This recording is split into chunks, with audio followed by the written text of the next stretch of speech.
Hello friends, എല്ലാവർക്കും have A ലുക്കിലേക്ക് സ്വാഗതം. ഇന്ന് നമ്മൾ ലഡു ആണ് ഉണ്ടാക്കാൻ പോകുന്നത്. അതിന് വേണ്ട സാധനങ്ങൾ: 2 ഗ്ലാസ് കടലമാവ്, 1.5 ഗ്ലാസ് പഞ്ചസാര, 1 ഗ്ലാസ് വെള്ളം. അപ്പോൾ ഞാൻ ഈ ഗ്ലാസ്സിലാണ് എല്ലാ അളവും എടുത്തിരിക്കുന്നത്. ഇപ്പോൾ നിങ്ങൾ ഏത് ഗ്ലാസ്സാണോ അല്ലെങ്കിൽ ഏത് കപ്പാണോ എടുക്കുന്നത് അതിനനുസരിച്ച്, അതായത് അതിനകത്ത് തന്നെ ഈ 3 അളവ് എടുത്താൽ മതി. ആദ്യം നമുക്കിതിൻ്റെ മാവ് തയ്യാറാക്കാം.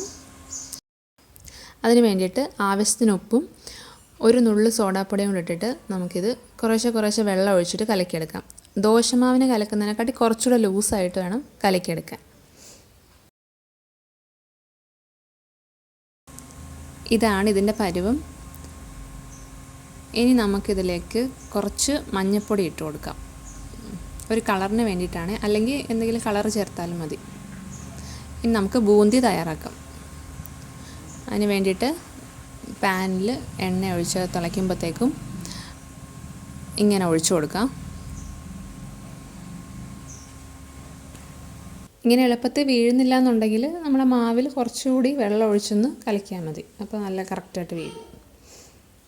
പിന്നെ ഇത് പെട്ടെന്ന് തന്നെ കോരിയെടുക്കണം. ഒരുപാട് നേരം എണ്ണയിൽ ഇങ്ങനെ ഇട്ട് മുരിക്കരുത്. കാരണം നമ്മുടെ ലഡുവിൻ്റെ കളറും പോവും, പിന്നെ നല്ല കട്ടിയുമായി പോവും.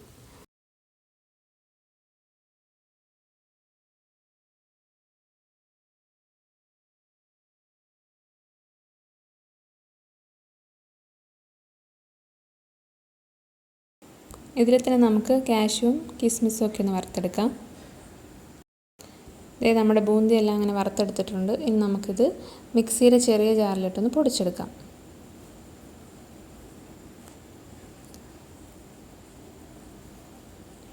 ഇത് ഇങ്ങനെ പൊടിച്ചെടുക്കണം, തരിതരിയായിട്ട്. ഒരുപാട് അങ്ങ് അരയ്ക്കരുത്, തരിതരിയായിട്ട് പൊടിച്ചെടുക്കാം. അങ്ങനെ നമ്മളെല്ലാം പൊടിച്ചെടുത്തിട്ടുണ്ട്.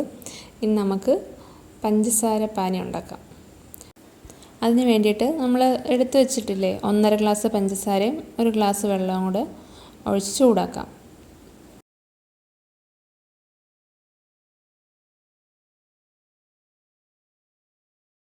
ഇത് പഞ്ചസാര എല്ലാം അലിഞ്ഞു വന്നിട്ടുണ്ട്. ഒരു നൂൽ പരുവം ആവുന്നതാണ് ഇതിൻ്റെ കണക്ക്. അതായത് ഈ തുള്ളി ഇതിനകത്ത് നിന്ന് ഇങ്ങനെ വിട്ട് വരാതെ നിൽക്കുന്നില്ലേ, കുറച്ച് സ്റ്റിക്കി ആയിട്ട്, അതാണ് അതിൻ്റെ പരുവം. ഇപ്പം നമ്മുടെ പാനി റെഡി ആയിട്ടുണ്ട്. ഇനി ഇതിലേക്ക് നമ്മൾ പൊടിച്ച് വെച്ചിരിക്കുന്ന ബൂന്തി ഇട്ട് കൊടുക്കുക. എന്നിട്ട് നന്നായിട്ട് ഇളക്കണം.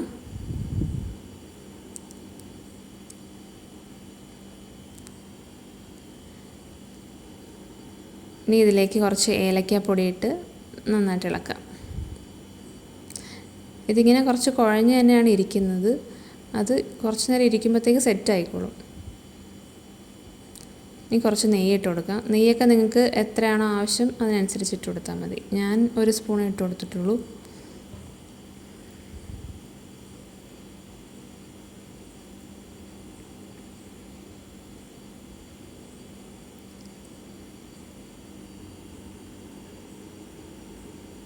നമ്മൾ വറുത്ത് വെച്ചിരിക്കുന്ന കിസ്മിസും കാഷ്യൂ ഒക്കെ ഇട്ട് കൊടുക്കാം. ഇത് കുറച്ച് നേരം ഇങ്ങനെ വെച്ചേക്കാം, ചൂടൊന്ന് ജസ്റ്റ് മാറുന്ന വരെ. ചെറിയ ചൂടോടെ തന്നെ നമുക്കിനി ഇത് ഉരുട്ടി എടുക്കാം. അങ്ങനെ നമ്മുടെ ലഡു ഒക്കെ റെഡി ആയിട്ടുണ്ട്. നമ്മൾ ഈ അളവെല്ലാം കറക്റ്റായിട്ട് എടുത്താൽ നമുക്ക് പെർഫെക്റ്റായിട്ട് ചെയ്തെടുക്കാൻ പറ്റും. അപ്പോൾ എല്ലാവരും ട്രൈ ചെയ്ത് നോക്കണം. ഇനി ഒരു പുതിയ വീഡിയോയിലൂടെ കാണാം നമുക്ക്. അതുവരെ ബൈ.